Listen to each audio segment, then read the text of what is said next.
السلام عليكم ورحمة الله وبركاته. معاكم أحمد عثمان وفيديو جديد من فيديوهات قناتكم وبرنامجكم ملعب عثمان.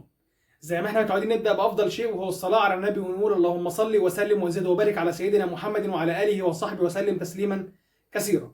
في البداية أتمنى من كل اللي يوصل الفيديو ده ما يبخلش علينا باللايك الجميل، واللي ما عملش سبسكرايب يعمل سبسكرايب على طول ويفعل زر الجرس على الكل عشان يوصلوا جديدنا وفيديوهاتنا اللي بننزلها على القناة أول بأول إن شاء الله.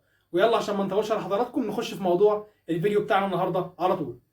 بسم الله الرحمن الرحيم. منذ لحظات قليله انتهت اخر مباريات الجوله الثانيه من بطوله الدوري الانجليزي الممتاز، المباراه اللي جمعت بين فريق ليفربول وفريق كريستال بالاس، وانتهت بالتعادل الايجابي 1-1. خساره نقطتين جداد في الاسبوع الثاني لفريق ليفربول، بمعدل كده تقريبا خساره 4 نقاط لحد دلوقتي.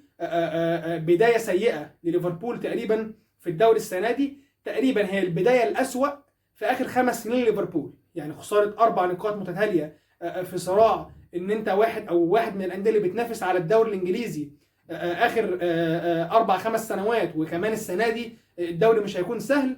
فحاجه كده غريبه بصراحه يعني بنشوفها من ليفربول في اول جولتين. المباراه ليفربول بدأ ببدايه طبعا ضغطه كالعاده، بتلعب انت خسران نقطتين في اول مباراه وعايز تكسب، عايز تجيب جول بدري، بتلعب على ملعبك في الانفيلد وسط جمهورك، فعايز ان انت تكسب المباراه وتخلصها من بدري.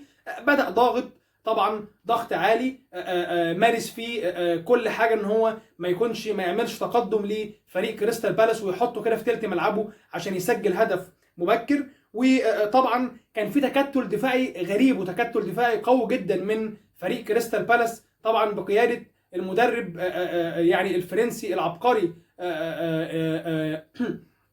باتريك فييرا. باتريك فييرا النهارده واضح جدا ان هو دارس فريق ليفربول، ودارس عارف هو هيلاعبهم ازاي، وعارف هو هيوقف نقاط قوه فريق ليفربول ازاي. الراجل دارسهم بشكل كويس جدا، لعب بالطريقه او على اللعبه اللي تكسبه، على اللعبه اللي تخليه ياخد من المباراه اللي هو عايزه. وبالفعل هو تقريبا عمل الكوره اللي هي الكاونتر اتاك، بيقطع الكوره على طول من مهاجمي فريق ليفربول، بيلعب الكوره لاي لاعب في وسط الملعب، واللاعب دوت بيعملها من ورا قلبي الدفاع اللي بصراحه النهارده كان عندهم بطء غريب جدا، سواء فيليبس او اللاعب الهولندي فيرجيل فان دايك. كان عندهم بطء غريب في التغطيه العكسيه النهارده. كانت الكره تتلعب من ظهرهم يعني بشكل غريب جدا.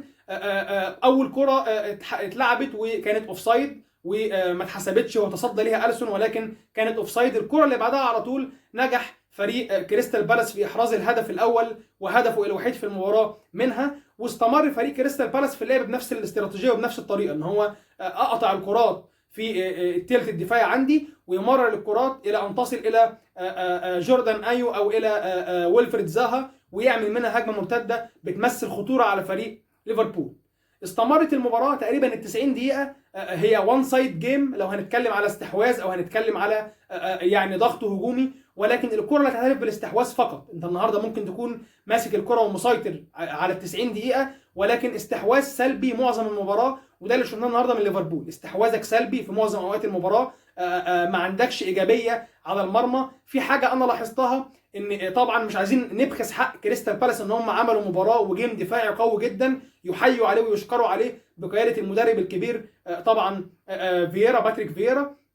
ولكن ليفربول انا في حاجه شخصيا ملاحظها، حاسس ان كله عايز يجيب جول. يعني صلاح عايز يجيب جول، يعني نونيز هو اللي عايز يجيب جول، لويس دياز هو اللي عايز يجيب جول، يعني حتى اليوت عايز يجيب جول. فالقصه الجماعيه مش طاغيه على الفريق، بعكس فريق مانشستر سيتي اللي الجماعيه بتطغي على الفريق. مش مهم مين يجيب جول، ولكن اهم حاجه الفريق يكسب والفريق ياخد الثلاث نقاط. وده ادى الى ان واحد من اهم الاسباب النهارده ان فريق ليفربول يخسر نقطتين جداد في طبعا بدايه الدوري. كمان كريستال بالاس كان بيعمل ضغط عالي قوي على حامل الكره. اي لاعب طبعا في بدايه هجمه من ليفربول معاه الكره، حامل الكره عايز يمرر او عايز يعمل هجمه او عايز يعمل اسيست او تمريره مفتاحيه، كان لاعب من لاعبي كريستال بالاس على طول بيضغط عليه عشان يقطع ويقفل عليه زوايا التمرير ويضايقه كده بالبلدي، ما يخلوش يلعب الكره بارتياحيه. فطبعا شابوه النهارده للاعبي كريستال بالاس على الجيم الدفاعي القوي والكبير اللي عملوه النهارده في ملعب الانفيلد على فريق ليفربول.